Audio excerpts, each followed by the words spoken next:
কিসের স্বাধীনতা আনছেন আপনারা? তাই তো, কিসের স্বাধীনতা বলেন তো? দ্বিতীয় স্বাধীনতা আনছেন, কিসের স্বাধীনতা? কেন আজকে আমরা জিম্মি? ডক্টর ইউনূস দারুণ চটেছেন ওয়াকারের উপরে। বিশ্বাস হয় না, যদি ভিতরে লোক থাকে তাহলে আমার কথা সত্যতা পাবেন।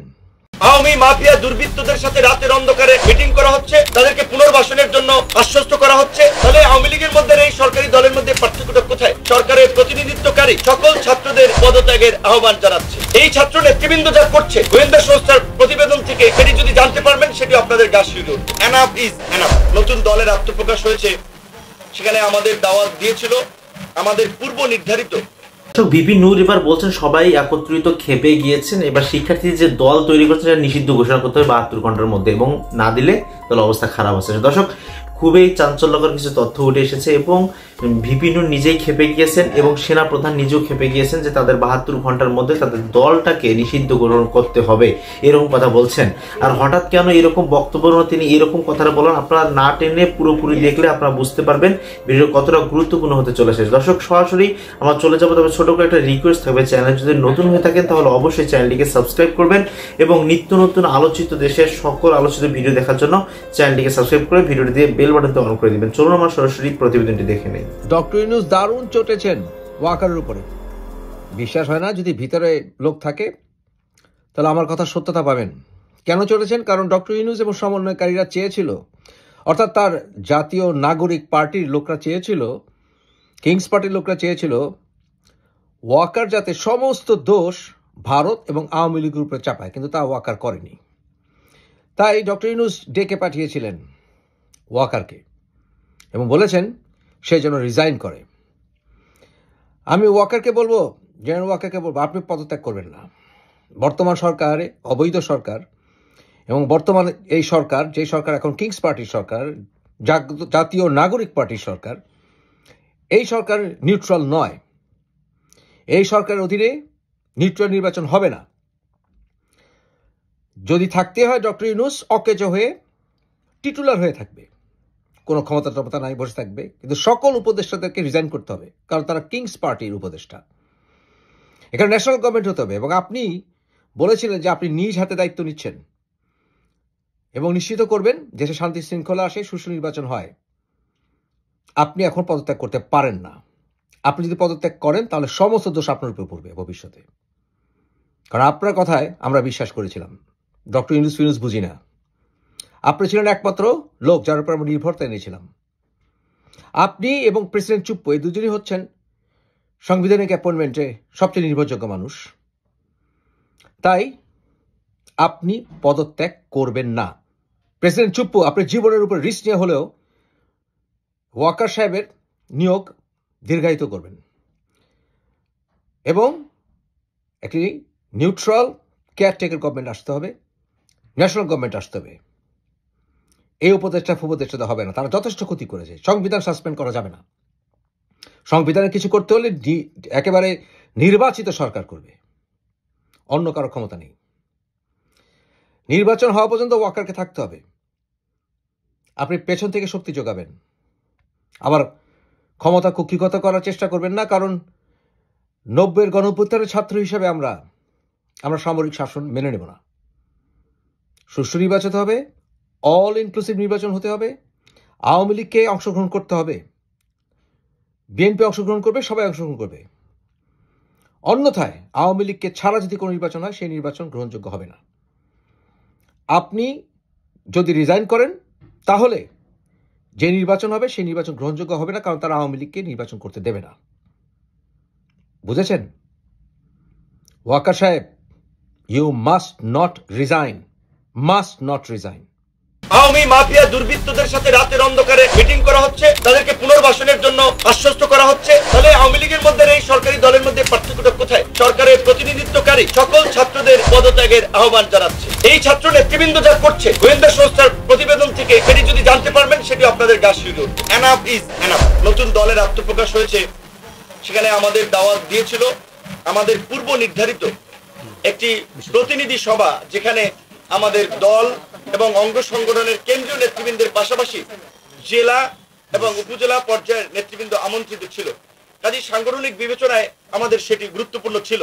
আমরা কিন্তু নতুন দলের বিষয়ে তরুণদের রাজনীতিতে অংশগ্রহণের বিষয়ে সবসময় ইতিবাচকভাবে বলে আসছি, কিন্তু এই জুলাই গণ অভ্যুত্থানকে কেন্দ্র করে যারা রাজনীতি করতে চাচ্ছে তাদের অনেকে আমাদের সহযোদ্ধা সহকর্মী ছিল।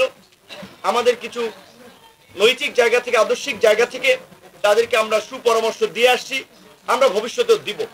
কিন্তু আমরা শেখ হাসিনারকে বলেছিলাম যে সরকারের থেকে, দলীয় সরকার অধীনে শেখ হাসিনা নির্বাচন করতে চেয়েছিল, সেটি রুখে দেওয়ার জন্য আমরা আন্দোলন সংগ্রাম করেছিলাম। কারণ সরকারের থেকে সে নির্বাচন করলে তো নির্বাচনকে প্রভাবিত করবে। এখন এই সরকারের উপদেষ্টা থেকে যদি তারা দল গঠন করে, তাহলে তো এটা সরকারি দল হবে। তাহলে আওয়ামী লীগের মধ্যে এই সরকারি দলের মধ্যে পার্থক্যটা কোথায়? গণ অভ্যুত্থানকে যেভাবে গুটি কয়েক ব্যক্তি কেন্দ্রিক গ্লোরিফাই করা হচ্ছে কিংবা কাউকে বিশেষ ভাবে ক্রেডিট দেওয়া হচ্ছে, সেটা তো বাস্তবতা না। এই গণ অভ্যুত্থানে বিএনপি, জামাত সহ বিশেষ করে এই গণ অভ্যুত্থানের তরুণরা যে ভূমিকা রেখেছিল, 18 থেকে যারা কুসংস্কার আন্দোলন করেছিল, তাদের কথা ওইভাবে কোনো জায়গায় বলা হচ্ছে না। এখন সরকারে আছে, সরকার উপদেষ্টা হয়ে তারা সরকার, ব্যবসা বাণিজ্য সবকিছু নিয়ন্ত্রণ করছে, গণমাধ্যমকে নির্দেশনা দিচ্ছে, এইভাবে খবর দেখাবেন, এইভাবে প্রচার করবেন, তারা প্রচার করছে। আওয়ামী মাফিয়া দুর্বৃত্তদের সাথে রাতের অন্ধকারে মিটিং করা হচ্ছে, তাদেরকে পুনর্বাসনের জন্য আশ্বস্ত করা হচ্ছে, আমলাতন্ত্র থেকে শুরু করে রাজনীতি সব জায়গায়। এগুলো তো আমরা মেনে নিতে পারি না। শুধুমাত্র বিএনপি একটা বড় রাজনৈতিক দল, বিএনপির অনেক ঘটনা, দু একটি ঘটনা বাইরে আসায় আমরা শুধু বিএনপিকে সমালোচনা করছি। এই ছাত্র নেতৃবৃন্দ যা করছে, আপনারা গোয়েন্দা সংস্থার প্রতিবেদন থেকে সেটি যদি জানতে পারবেন, সেটি আপনাদের গা শিউরে উঠবে। অবশ্যই আমরা চাই তারা ভালো রাজনীতি করুক, পরিশুদ্ধ রাজনীতি করুক, কিন্তু সরকারের থেকে তো সেটি সম্ভব না। এখন একজনের দল গঠন করেছে, একজন পদত্যাগ করেছে, বাকি দুজন তো সরকারে আছে। সরকারের বিভিন্ন মন্ত্রণালয়ে ছাত্র উপদেষ্টাদের তদারকি কমিটি আছে। সরকারের সাথে কাজ করায় স্বাভাবিকভাবে 3 উপদেষ্টার একটা ভালো নেক্সাস তৈরি হয়েছে। এখন তারা যদি একজন পদত্যাগ করে, দুজন তো আছে। এবং এই আন্দোলন কেন্দ্রিক বিশেষ করে এইখানে যারা উপদেষ্টা গঠন হয়েছে, তাদের আমরা যে গত 6 মাসের ভূমিকা দেখেছি, এটা নতজানু একটা ভূমিকা। তারা ছাত্র নেতৃবৃন্দের কাছে জিম্মি ছিলেন অনেক ক্ষেত্রে, কাজেই তারাও সক্রিয়ভাবে মেরুদণ্ড উঁচু করে অনেক সিদ্ধান্ত নিতে পেরেছে, অনেক কাজ করতে পেরেছে বলে এটা আমি মনে করি না। এই যদি করতে পারতো তাহলে বেশি আজকে পরিস্থিতি 6 মাস পরে এরকম হতো না। এবং 6 মাস পরে সেনাপ্রধানের বলা লাগতো না পাবলিকলি এনাফ ইজ এনাফ। এবং আমরা মনে করি যে সেনাপ্রধান যে স্পিরিটের জায়গা থেকে কথা বলেছেন সেটি যথার্থ। তিনি সংকট আজ করতে পেরে কথা বলেছেন যে আপনারা এগুলো বন্ধ করেন, দ্রুত সময়ের মধ্যে নির্বাচনের দিকে হাঁটতে হবে। এছাড়া এখন আর গতি নাই, ষড়যন্ত্র হচ্ছে, বিভিন্ন এই ধরনের একটা খোলা অবস্থায় বিভিন্ন গোষ্ঠীকে ব্যবহার করা হচ্ছে। তো সেই জায়গা থেকে ছাত্র নেতৃবৃন্দ, রাজনৈতিক দল, আমরা 42টি রাজনৈতিক দল হাসিনার বিরুদ্ধে আমরা আন্দোলন করেছিলাম একসাথে। এখন অনেকে গিয়েছে, তারা শুভেচ্ছা জানাতে, আমরাও জানাই, এটা তো দোষের কিছু না। তবে আমরা মনে করি যে তাদের সরকার থেকে বেরিয়ে একটা সংগ্রামের মধ্যে দিয়ে গণ অধিকার পরিষদের তরুণরা যেভাবে 7-8 বছর উঠে এসেছে, এখন তারা যদি, আমরা যেটা আওয়ামী লীগের আমলে বলেছিলাম না, আমাদেরকে কোটি কোটি টাকার অফার দেওয়া হয়েছে, সিটের অফার দেওয়া হয়েছিল, আমরা যাইনি সেখানে। যখন ওই জেনারেল ইব্রাহিম সাহেব কিংবা আপনার ওই শাহজাহান ওমরের মতো লোকেরা গিয়েছে, তখন আমরা বলেছিলাম যে শেখ হাসিনার সরকার রাজনীতিতে কোরবানির গরু, কোরবানির পশুর মতো কেনা বেচা করছে। এখনো তো তাই দেখছি। অনেক মানুষকে, যে আমাদের দুজন নেতা বা 2-1 কথা বললেন, আরে তরুণ ছেলেকে যদি অফার দেওয়া হয়, তুমি ডিসি অফিসে সব তোমার অ্যাক্সেসে চলবে, তুমি কাজকর্ম করবা, তোমাকে এমপি বানানো হবে, 2-4 কোটি টাকা দিয়ে হবে, তুমি আমাদের সাথে আসো, সরকারের পক্ষ থেকে যদি এই অফার দেওয়া হয়, তাহলে তো তারা যারা গিয়েছে তারা আবার ফিরে আসবে। অতীতেও যারা গিয়েছে তারা অনেক এসেছে। গণ অধিকার পরিষদ হাওয়ার উপরে কোনো তৈরি হওয়া দল না, রাজপথের ধারাবাহিক আন্দোলন সংগ্রামের মধ্যে দিয়ে জন আকাঙ্ক্ষার ভিত্তিতে তৈরি হওয়া দল, যেই দলের ত্যাগ অনেক রয়েছে এবং একটা প্রতিকূল সময় তারা তৈরি হয়েছে। কাজে এই দল আছে, থাকবে এবং ভবিষ্যতে এই দলই বাংলাদেশকে ইনশাআল্লাহ নেতৃত্ব দেবে। কেন সাংবাদিকরা লিখবে কিংবা আবু সাইদের দুঃখ প্রকাশ করবে? এই দেশের যত গণ আন্দোলন হয়েছে, সেই আন্দোলনের শহীদদেরকে নিয়ে ব্যবসা করা হয়েছে। আওয়ামী লীগ যেভাবে মুক্তিযুদ্ধের চেতনা নিয়ে ব্যবসা করেছে, এই গণ অভ্যুত্থানের ঠিকাদার দাবি করা কতিপয় ছাত্র নেতা এবং 2-4 জন ব্যক্তি সংগঠন, তারা তাদের এই চেতনা বা চেতনার ব্যবসা করেছে। তারা গণ অভ্যুত্থানে আকাঙ্ক্ষার দল করবে, ভুক্তভোগী পরিবার নিয়ে দল করবে। বিএনপি অলরেডি তো একটা দল, এই দলে তো তাদের অনেক স্যাক্রিফাইস হয়েছে। জামাত অলরেডি একটা দল, সিপিবি একটা দল, গণসংহতি আন্দোলন একটা দল, গণ অধিকার পরিষদ একটা দল। সব দল তো এই আন্দোলনের আগেই এই গণ অভ্যুত্থান চেতনাকে ধারণ করে তারা রাজপথে নেমেছে। সবাই রাজনীতিতে সংস্কার কথা বলছে, কাজে এই সমস্ত মুখরোচক কথা বলা হচ্ছে, বাস্তবতা ভিন্ন। যেই কারণে এই গণ অভ্যুত্থানের সবচেয়ে আইকনিক ফিগার, টার্নিং পয়েন্ট ছিল সত্যিকার অর্থেই এটি যদিও গর্বের অহংকারের আবার দুঃখের, যে আবু সাঈদের বীরত্বপূর্ণ আত্মত্যাগ। অথচ সেই আবু সাঈদের পরিবারকে তো আনুষ্ঠানিকভাবে দাওয়াত হয়নি। যদি তারা গণ অভ্যুত্থানের চেতনা ধারণ করত, তাহলে ওই মঞ্চে এই শহীদ পরিবারকেই তারা প্রাধান্য দিয়ে সামনে রাখতে পারতো। শুধু আবু সাঈদের পরিবার না, এই পিজি হসপিটাল থেকে কয়েকদিন পর পর আহতরা যমুনার গেটের সামনে আসেন, প্রেস ক্লাবের সামনে আসেন, যে তাদের সুচিকিৎসার দাবিতে। আমরা গত 6 মাস এই সম্পর্কে ওইভাবে একটি খুব বেশি কথা বলি নাই, যে আমাদের ছোট ভাই সহকর্মী তাদের সম্পর্কে আমাদের বলা ঠিক হবে না। তারা গণ অভ্যুত্থানের এই তালিকা নিয়েও যে 900 স্বজন প্রীতি করেছে, যারা তাদের করবে তাদেরকে একটা ভালো ক্রাইটেরিয়া, তাদেরকে বিদেশ পাঠানোর প্রাধান্য দেওয়া, যারা তাদের কথা শুনছে না, তাদের যুক্ত হচ্ছে না, তাদেরকে প্রাধান্য দেওয়া হচ্ছে না। এই ঘটনাগুলো আপনারা খোঁজ নেন। এখন তাদের অনেকের ফেসবুক ফলোয়ার আছে, আন্দোলনের কারণে একটা হাইপে ফিগার হয়েছে। এখন তাই বলে আপনারা ভাবছেন যে তাদের বিরুদ্ধে নিউজ করাও ডিফিকাল্ট, বলাও ডিফিকাল্ট না। আপনাদেরকে সত্য উন্মোচন করতে হবে। গণমাধ্যমের শক্তি অনেক, গণমাধ্যমকে আজকে স্বাধীনভাবে কাজ করতে হবে। কয়েকদিন আগে যদিও আমরা দেখেছি বিভিন্ন গণমাধ্যম হাউসের লিস্ট জড়িয়ে দেওয়া হয়েছে, অমুককে চাকরিচ্যুত করেন, অমুকে এই তমুকে এই, এইটা করার কে? যারা এই যে লিস্ট ধরিয়ে দিয়েছে। কাজী গণ অধিকার পরিষদের পক্ষ থেকে এটিও গণমাধ্যমকে এনশিওর করতে চাই, কোন রাজনৈতিক দলের প্রেসক্রিপশনে কোন গণমাধ্যম হাউস থেকে কোন কর্মীকে ছাঁটাই করা চলবে না। গণমাধ্যম কর্মীরা তাদের মর্যাদা সম্মান নিয়ে স্বাধীনভাবে কাজ করবে। গণমাধ্যমের মালিকরা যার যে হাউস ছিল সেই সেভাবে চালাবে। যদি কেউ অপরাধ করে থাকে আইনগতভাবে তার বিরুদ্ধে পদক্ষেপ নেওয়া হবে। কিন্তু কাউকে টাকা দিয়ে পয়সা দিয়ে ম্যানেজ করে ব্যবসা কর্মে চালাবে, প্রতিষ্ঠান চালাবে, এই ধরনের অনৈতিক পন্থায় যাবেন না, তারা রেহাই পাবেন না। ছাত্রদেরকে কিছু পয়সা দিয়ে যদি রেহাই পেতে চান, জনতা রুখে দেবে আপনাদের।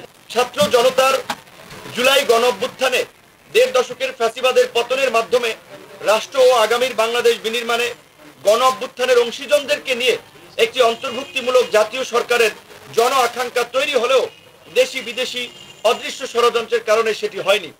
একটি নির্দিষ্ট বলয় কেন্দ্রিক সরকার গঠিত হয়েছে, যার ফলে গণ অভ্যুত্থানকে কেন্দ্র করে যে জাতীয় ঐক্য তৈরি হয়েছিল তাতে আজকে ফাটল ধরেছে, বিভাজন সৃষ্টি হয়েছে, যা এই মুহূর্তে জাতির জন্য কোনোভাবেই কাম্য ছিল না। এমত অবস্থায় সরকারে থাকা 3 জন ছাত্র উপদেষ্টাদের মধ্যে একজন পদত্যাগ করে একটি দল গঠন করেছে। তারুণ্যের রাজনৈতিক দল হিসেবে গণ অধিকার পরিষদ তরুণদের রাজনীতিতে অংশগ্রহণকে সবসময় উৎসাহিত করে। আমরা নতুন দলকে স্বাগত জানাই। তবে গণ অভ্যুত্থানকে কেন্দ্র করে গুটি কয়েক ছাত্র নেতা সরকারের নিয়ন্ত্রণ থেকে শুরু করে প্রশাসনে অযাচিত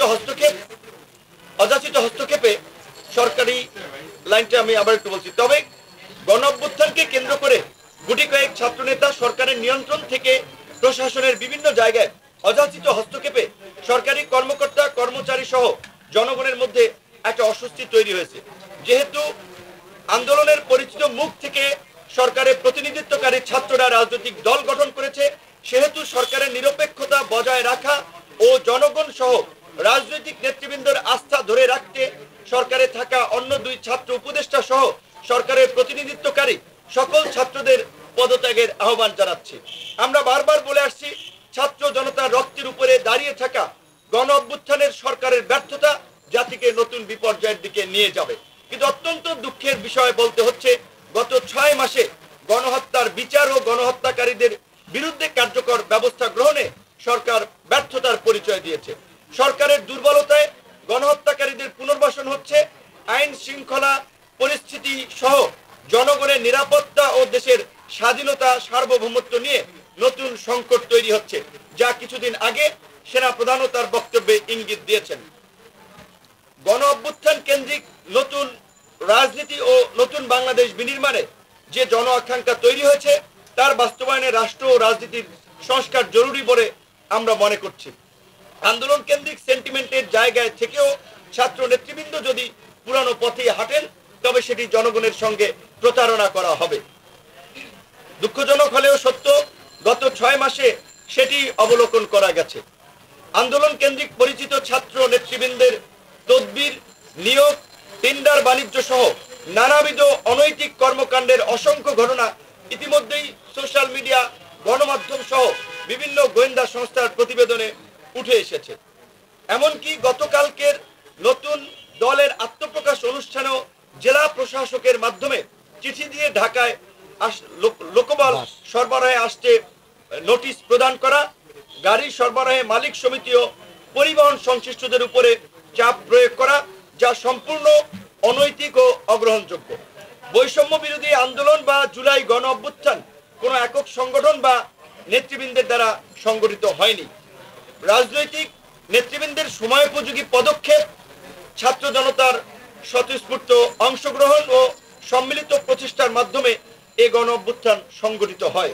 কাজেই জুলাই গণ অভ্যুত্থানকে মুক্তিযুদ্ধের আওয়ামী চেতনার বয়ানের মতো কোনো অসত্য, বিভ্রান্তিমূলক ন্যারেটিভ তৈরি না করতে সকলের প্রতি আহ্বান জানাচ্ছি।